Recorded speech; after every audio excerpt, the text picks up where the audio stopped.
today we have a very exciting topic coming our way. We will talk about reinventing yourself in your career. So I would say this conversation is for anybody who has this what if on their mind, because maybe my guest might answer some of the person's questions. So I have no other than Joanne Lipman, and you might know her because she's the best-selling author of Next, The Power of Reinvention in Life and Work, and the #1 bestseller, That's What She Said. Joanne is also a pioneering journalist and has served as editor-in-chief of USA Today, USA Today Network, Condé Nast Portfolio, and the Wall Street Journal's Weekend Journal. She has led those organizations to 6 Pulitzer Prizes. She's also an on-air contributor at CNBC, as well as a journalism lecturer at Yale University. She was also named the Distinguished Journalism Fellow at Princeton's Institute for Advanced Study. Now she's based in New York in the US, and I'm very, very excited to talk to you today. How are you doing? Doing very well. It's so nice to be with you today. Thanks for having me. Perfect. And to get to know you a little bit better, I prepared a few rapid fire questions, short answers. Are you ready? I'm ready. Go for it. Perfect. You are a very successful journalist and writer, among other things. Have you always wanted to become a professional writer, or what was your dream when you were a little girl? My dream was to be a spy when I was a little girl. I read the book Harriet the Spy by Louise Fitzhugh, which is about an 11-year-old spy. I read this when I was 7 years old. And Harriet in this book, she spies on her neighbors and her friends and her teachers, and she writes it all down in a composition notebook. And I asked my mom at 7 years old to buy me a notebook so I could be a spy. And I spent my elementary school years basically listening in on my big sisters and their boyfriends and my neighbors and my teachers. And that is actually what led to my love of writing. Wow.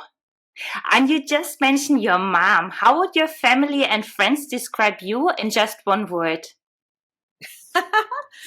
I would say curious. And journalist. enthusiastic, if I had to have another word. Nice. And say, what is the best advice you've been given in your personal or in your professional life? The best advice I ever got, certainly professionally, was make a decision.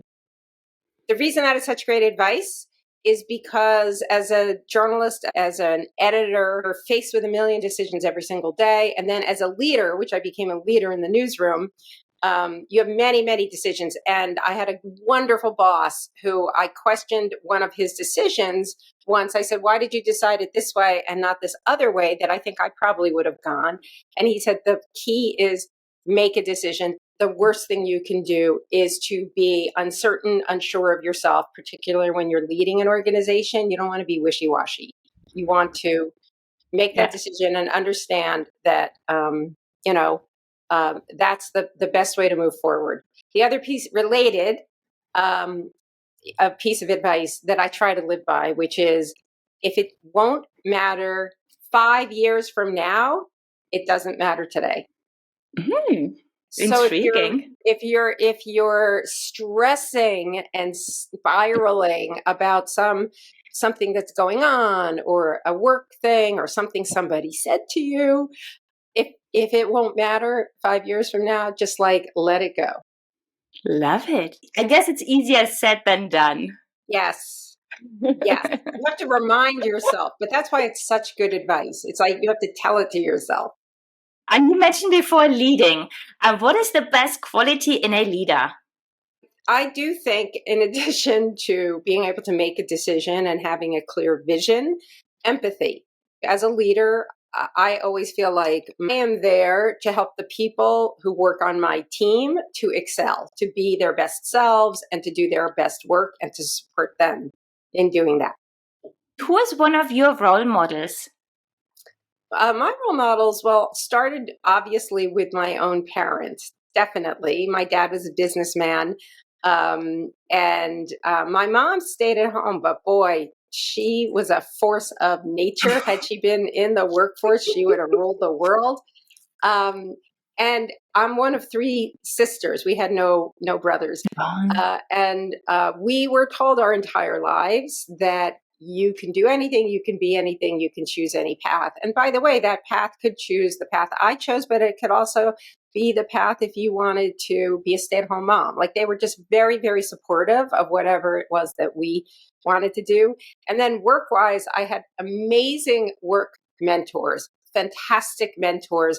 I spent the first 22 years of my career at the Wall Street. They were all men, actually, because it was mostly men when I joined. Yes. And they could not have also been more supportive. They were actually more ambitious for me than I was for myself. They saw leadership qualities and qualities for, to do bigger and better and more ambitious work than I realized, than I saw in myself. And I'm very grateful to them. And I still channel them every day.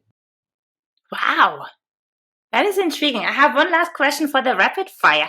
What is one thing that people often get wrong about you? Oh, wow. I don't know. Probably people think before they meet me, I think people think I'm a lot tougher than I actually am. Thank you so much for sharing. And to dive in, I would love to learn more about you and about your journey. And since it's about reinvention today, I would like to ask you to share, say, the key reinventions of your life that led you to where you are today. On the personal front, very recently we had that anniversary of 9/11. I was in the World Trade Center on 9/11 when that first plane hit. And it was just a brutal experience that I will not share, that nobody should ever have to go through. But it was one of those moments where your life becomes very clear to you. Our office at the Wall Street Journal was across the street, and it was almost destroyed that day. And so the next year, we were basically working out of other kinds of office space. It was a very stressful year. I was also overseeing at the time this massive reinvention of the Wall Street Journal, redesigning it and adding different sections, and it was a very big undertaking. And it was one of those things. It was just a crazy year, but within the year, less than a year later, and my kids were still little at this point, I was diagnosed with breast cancer. And at that point, my kids are in elementary school.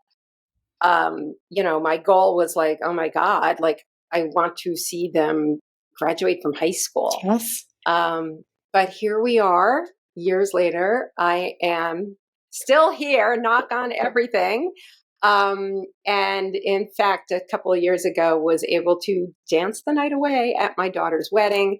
My kids are grown now, and so I'm very grateful for every day. But every one of those kinds of changes, interesting. I have a chapter actually in next on what's called post-traumatic growth, which is, we all know about post-traumatic stress, but in fact, experts have found only recently, is a very recent field, that after a trauma like a pandemic or like going through 9/11 or going through cancer, it's very hard to bounce back to where you were before. But they found that people who go through these kinds of traumas will often, what they call, bounce forward. They think about, they're open to new ideas, new paths. They try new things.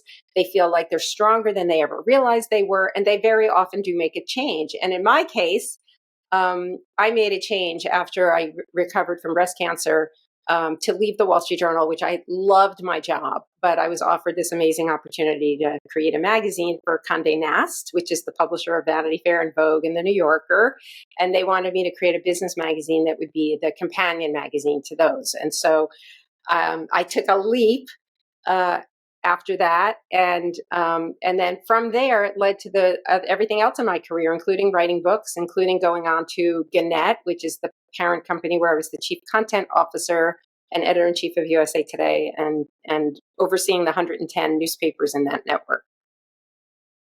And one question, after having this traumatic experience, I also know from my coaching that that's oftentimes a moment that people get much more clarity on their purpose, because somehow they see the big picture and they probably follow your initial advice of what is really important and 5 years from now. Yes. Was that an also that you found more of your purpose? And if so, what is your purpose now? Yes, I would 100% agree. It clarifies your goals personally and professionally. And I think for every step of the way for me, the clarity came in first, actually, was in terms of work-life balance, in terms of making sure I'm there for my kids, making sure I'm there for my husband. And at the same time, clarity and purpose, which I don't think that my purpose professionally has changed all that much. I really grew up, from a very, very young age, really, really wanting to make a difference through journalism, wanting to, as we say, and it's a cliche, but it is true, you want to shine a light in dark corners. You want to expose what needs to be exposed. You want to elevate what should be elevated. And you want to be able to tell stories that enlighten and inform or just delight. And that purpose has not changed through all of the things that I have done. But I will tell you, you were so correct about this idea of a trauma. And that was actually not trauma per se, but having some major event in your life like that lead to change. That was the genesis of Next. The reason that I wrote the book Next was, it was a little over 3 years ago. It was the pandemic. It Yes. was, if you recall, the beginning of the pandemic, way, way, way at the start of the pandemic, we all thought it was temporary. Like, the world shut down, everybody got sent home. And if you put yourself back there, it's hard to remember now, but in that first couple of days, we were like, everybody was like, okay, the world's going to shut down for a week or two. It'll all be back to normal by Easter in a couple of weeks. Yes. And about a month later, it became extremely clear that we didn't know when this was going to end. We didn't know what the world was going to look like when it ended, but we knew that there was going to have to be some new normal. And I literally woke up in the middle of the night with this aha moment that we needed to find the new normal. There was no guidebook to help us to get there.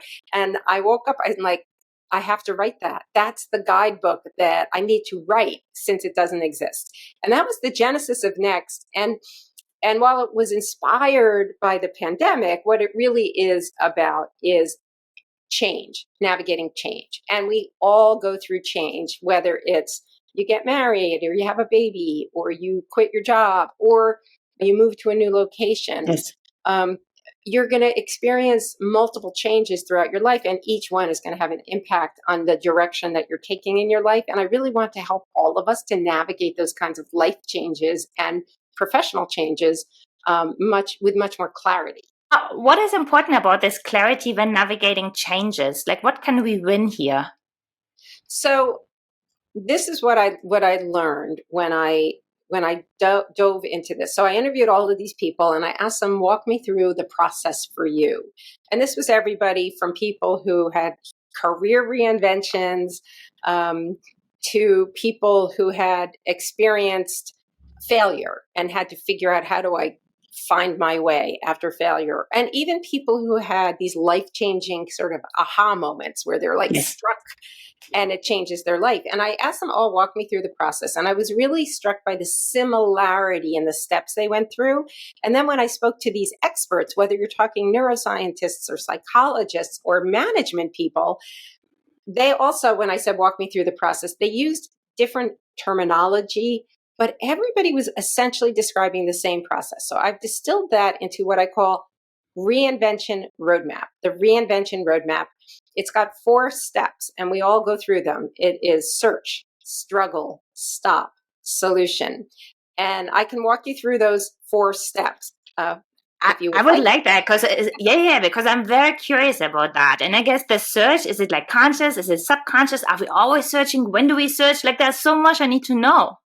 I love this question. Okay, so the first step, the search, is when you're collecting information, you're collecting experiences, and very often it is subconscious. You very often don't realize that all of these experiences and information that you're inhaling is actually going to lead ultimately to a transition, to a change, but very often you don't know it. Just one question on this search. Am I always searching, or only if I'm in a situation where I'm not happy or satisfied? We are always searching. We are always searching. It's just that you don't necessarily know. You're filing this information, these experiences, you're filing it away. Again, very often it is not intentional. So then that ultimately takes you to the second stage, which is the struggle. Now, the struggle, this is a tough one because we don't like to talk about it because the struggle's kind of miserable. This is that phase where you're disconnecting from your previous identity. You haven't quite figured out the new one, and you're in the middle and you feel stuck and you feel like you're standing still or stuck in the mud. And it's really uncomfortable. It can feel really miserable. And we have a real problem society-wise in that when we tell great stories of people who reinvent themselves, we skip over this step. We don't talk about it. And as a result, when we're in this struggle, we feel like it's only us. And you feel like everybody else is on a glide path to success and only we are struggling. And it makes us feel bad about ourselves. It makes us feel like there's something wrong with me. Like everybody else has their act together except me. And the fact is, everybody goes through it. And I really want to make sure that people understand the struggle is normal. And in fact, all of my research shows that even though you feel like you're standing still, this is actually where there's a tremendous amount of work being done beneath the surface. And you actually are moving forward. Can you put a timestamp on it? How long does this struggle typically last? There's no typical. So I talked to people for whom this was, a period of weeks or months. I talked to people for whom it was a period of decades. It is very dependent on your personal situation in this case. Generally, it's somewhere in between a couple of weeks versus decades. The struggle, very often, it doesn't stop. It doesn't end until you reach that third stage, which is the stop. And the stop is an interesting one. The stop is when you are pulled out of your routines. Again, it could be something, I quit my job or I lost my job. It could be I got cancer. It could be I got married. Right? It's whatever it is, it pulls you out of your normal everyday routine. And only then do you get the perspective that you need to be able to synthesize all of this information and experiences from the previous two steps. And then it clarifies where you're going. And that leads you to that fourth and final stage, which is the solution, which is wherever it is you're pivoting to. Wow. Do we always go through 4 stages, or is the majority of journeys that ends within the search bucket? It's a bit cyclical, right? In that, first of all, you're going to go through this process more than once in your life, almost inevitably.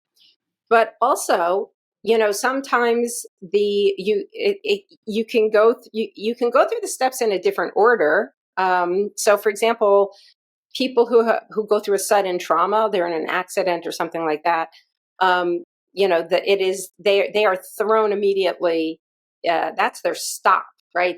Then they kind of start the phase all over again. So it could be in different order, or you can repeat a stage. So. But I think that where the clarity comes in is understanding, particularly when you're in those middle stages, right? When we tell these stories to ourselves, we have what I call, we fall prey to what I call the Cinderella myth. And the Cinderella myth is that change is supposed to happen overnight. And if you think about it culturally, and this is a global phenomenon, culturally, we feel like it's supposed to be overnight and abrupt, right? It's Cinderella and it's the Frog and the Prince. But even as grown-ups, it's American Idol in the US. It's Who Wants to Be a Millionaire. Yes. It's these reality shows where you instantly... But the story is much more fun if we say David Beckham was an awesome football player versus, he really trained and spent 10,000 hours becoming that good, because that means I could put in the hard work as well. And I like the other stories sometimes better. Everybody likes the other story better. I mean, you think about, in business, we tell these stories like Mark Zuckerberg, he went from college kid to tech billionaire. Boom, right? Like it just Yeah. happens. These stories, though, end up being really damaging because they do make us feel like there's something wrong with us. And that's why I found it so important. Also, just encouraging and very helpful to understand that you have these stages, particularly the struggle and then Yes. this stop that everybody goes through, and that we need to normalize that, and to be able for people to understand that that is a normal, and in fact, it doesn't feel like it, but it is actually a healthy process that we're going through. And when we are in this struggle phase, because I can imagine that, say, in the pandemic, somebody is in their job and it's like, oh, this job is not really most fun. The culture is a little bit toxic. This is not the place where I want to be. So they start thinking, where could I go instead? What could I be doing? Maybe they really want to change industries. And then they change and they see, oh, the grass is not greener on the other side.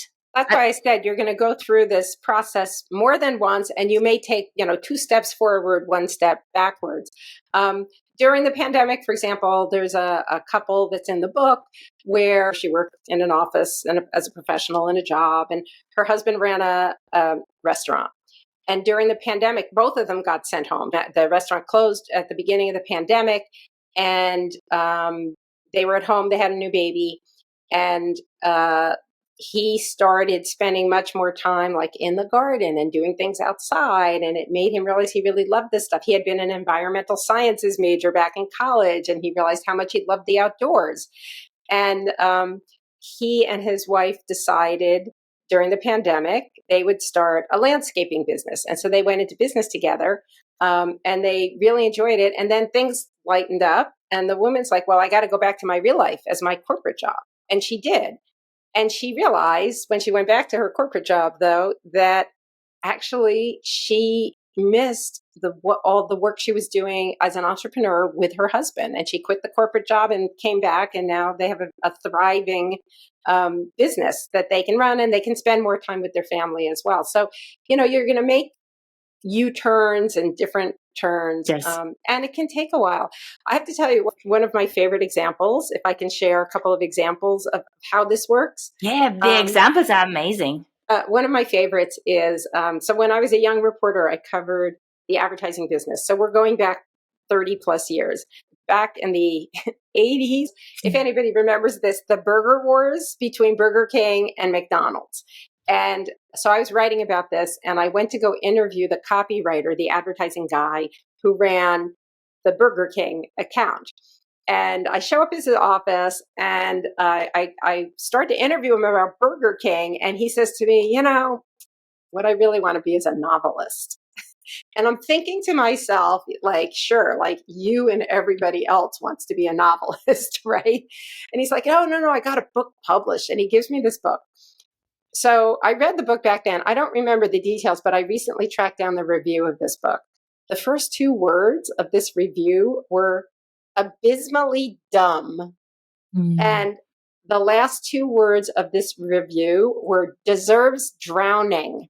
So he was the ouch, right? He was the epitome of the struggling writer. Okay, fast forward to today. Do you know who that guy is, that copywriter? It's James Patterson. He has written over 100 best-selling books, something like 400 million copies of his books sold. I went back to James Patterson and I said, walk me through your process. Like, what happened? And he followed every step of that reinvention roadmap, every step. His search was while he was at the ad agency, when he was trying to start writing like on the side. His struggle came when he started publishing books, but he was still at the ad agency. And he started writing books, and he did not get a lot of success, like with that book that he gave me. And he struggled with that. His struggle even intensified once he kind of found his voice and his book started selling and he became a best-selling writer. He's still at the ad agency. And he said to me, I really struggled because I didn't know, was I really good enough to quit a steady job with a paycheck to really try and make it as a writer? And he struggled with this for a number of years. his stop, and I love his story of his stop. So he'd had these best-selling books, but he still had his job. He was 49 years old at this point, and it was a summer day. He had a house on the beach. He's coming back from the beach in New Jersey, so he's on like the Jersey Turnpike in standstill traffic with every other schmuck who's coming back on Sunday night from the beach. Standstill traffic. And as he's stuck in traffic, he's looking on the other side of the road. We're toward the beach, right? People heading toward the beach. And he says to me, and the cars are going by like whoosh, whoosh. Mm-hmm.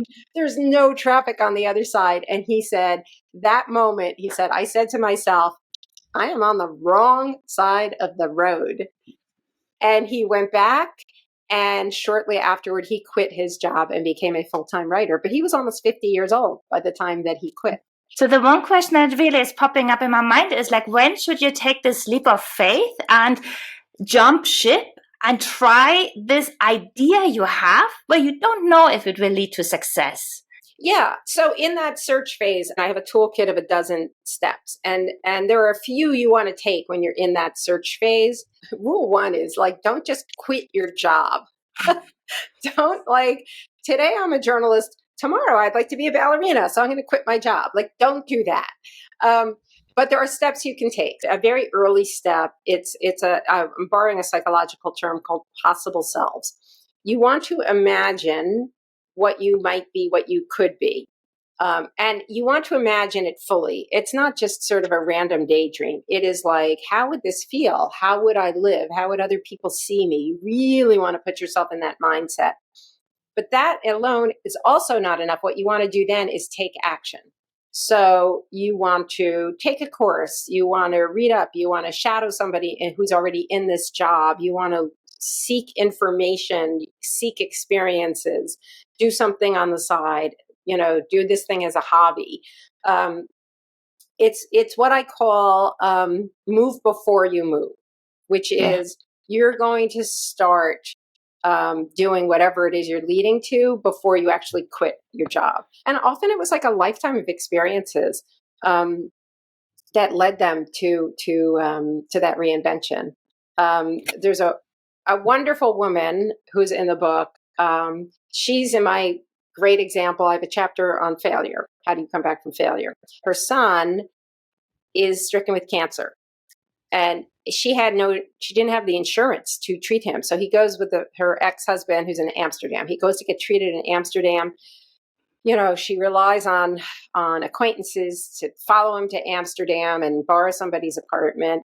But that was her stop. It just pulled her out of her routine, right? She had been trying to get this business off the ground and with some limited success. She's just there for her son. And she suddenly has this creative blossoming.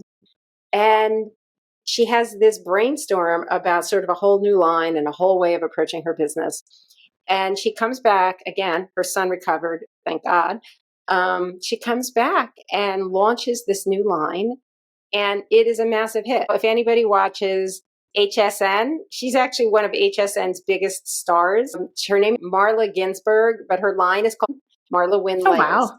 And it's a multi-million-dollar international brand right now. And all those stories, I hear so much grit and resilience, because it also takes something to really stick to your dreams and those ideas, especially because what you said rings home to me is like, who is talking about struggling? If you believe it's only you and then you still stick to your plans and your dreams, that's very courageous. How can people really make that happen? How can they grow their resilience to really believe in themselves? Do you have any guidance on that? One of the most powerful ideas, and I put this in my toolkit as well, this did come from trauma psychologists. So trauma psychologists have found that people who do achieve post-traumatic growth, very often it takes it takes not just themselves, but it takes a village. And particularly it takes what they call, and I borrowed this phrase, an expert companion. So an expert companion is somebody who knows you well, who has an objective view of you, because none of us have an objective view of ourselves. And almost all of us, we have these innate strengths and talents that we don't even recognize. It's either because they're so natural to us that we don't see them, or we know that we have them, but we think it comes so easily to us. We're like, everybody can do that. And what your expert companion can do is reflect back to you your strengths, your talents, and even your interests. And I think all of us need an expert companion. It really does help for you to figure out how to and when to make that next step. And I will say, in my own case, my expert companion was my husband. As I mentioned, I was at the Wall Street Journal for many years. I loved my career there. No intention of leaving. And then Condé Nast approached me about creating a new magazine from scratch that would be this companion to Vanity Fair and Vogue and the New Yorker. And it was such an amazing opportunity. But at the same time, I was literally paralyzed for several months. At one point, though, one day, my husband says to me, he said, when you talk about this mythical, non-existent magazine, your face lights up in a way that I have not seen in years. He said, you may not see this, but I see this excitement. He did not give me advice. He did not tell me what to do. But what he did is he simply reflected back to me what he was seeing. And that helped me say, okay, I'm ready. This is my decision. And that's how I made my decision. This is also what I see a lot in coaching, because it's like people already have the answers within them, but sometimes you just cannot see them. So it's like this reflecting back, and this is what you're saying. I see what's happening in your eyes. I see your smile. There's already this hunch in us on what is the best choice for us. That's a great point, because your expert companion could be somebody in your life. Like for me, my husband, it could be a friend or a colleague. But for a lot of people, it could be a coach, could be a career coach, a life coach. It might be a therapist, right? Whoever it is somebody who knows you, who has your interests at heart, and who has an objective view of you. I find that extremely powerful. You said before, it's like we don't talk enough about struggling. What is your expert advice on people who struggle? I know from myself, I've struggled before. There are bad days when I just want to be like, screw this, I do something else, I'm done with this. It's like if I don't get enough sleep, that's when I'm like, I don't know if this is the right thing to do. Oh, me too. That's so true. So true. My advice really is, as painful as this seems, lean into the struggle. Know that it is actually part of the process. There actually has been academic research done on this. This was fascinating because a totally different environment with UBS. Bank managers were shown a video that showed that stress was good for the body and the brain, and that the struggle was actually a productive part of your work experience. And when they came back weeks later, these same managers, they viewed stress as a positive. And not only that, they had higher work satisfaction and, interestingly, lower incidences of health issues. So their health was better and their attitude was better. And basically, it was all positives when they realized that it was okay, and they were encouraged to sort of lean into this feeling as opposed to fighting it. Wow. So that means if the next time when I feel I'm struggling, I should just be nice with myself and be like, Johanna, that's fine if you're struggling. You can have a bad day. Relax, right? Give myself a break, and maybe even tell somebody else also to normalize the whole journey. Yes, so you hit every single point. This is so right. Okay, first of all, you want to normalize the journey. Also, you want to be kind to yourself. That's so important. But also, you just kind of referenced, take a break.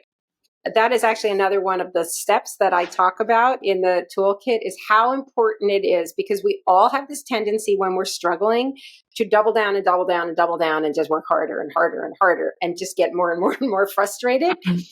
Walk away, go exercise, go watch a bad movie, do anything, take a break.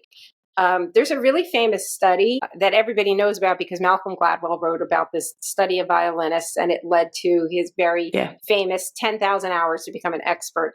But the study that he's referencing there, the 10,000 hours was actually only one piece of the finding of that study. That study is a guy named K. Anders Ericsson, a psychologist. The study was of professional violinists, and what he looked at was what's the difference between professionals and amateurs, like people who became at the very top of their field versus amateurs.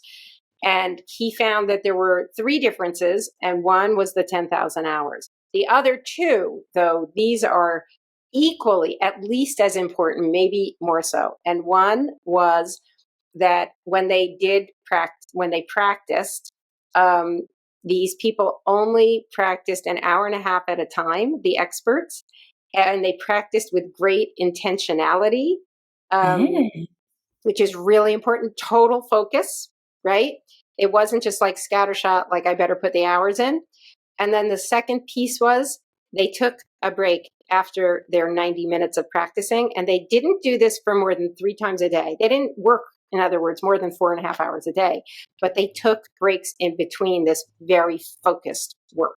And both of those elements are really, really important, particularly if you're going through this struggle and you're going through change. You can do your focused work for 90 minutes, which is what I do. Like if I have writer's block, I focus for 90 minutes, but at the end of 90 minutes, you must stop. It gives yourself an artificial deadline, but it also means that you're working toward that deadline. And at the deadline, you must stop and you must take a break.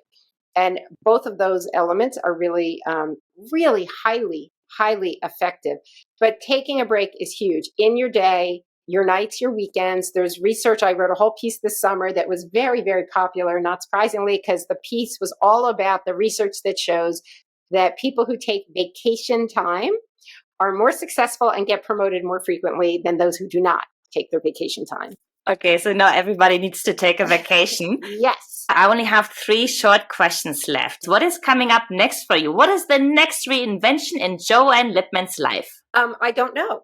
Yeah, this is literally what I learned from my book, is that it's okay that I don't know. So many people, including myself, have ended up in very unexpected places. And so whatever it is, I'm looking forward to it, but I can't tell you what it is. I always like to ask my guests, who else should I have on the show? Every person who I mentioned today, you should have join you. Marla Wynne Ginsburg, who I mentioned, is amazing. She's great. Anybody who I mentioned in the book, they'd all be fantastic. Perfect. And everybody who's listening, they should all buy next The Power of Reinvention in Life and Work. How else can people stay in touch with you? Yeah, so you can definitely find me. My website is joannelipman.com. And through my website, you can see where I'm speaking or ask me to come speak at your organization. You can reach me. There's a way to reach me on email. And I would love to hear from everybody. I always enjoy, and I always respond to people who write to me. Thank you so much for joining me. I feel inspired now for more change coming my way. So thank you so much. Thanks for having me.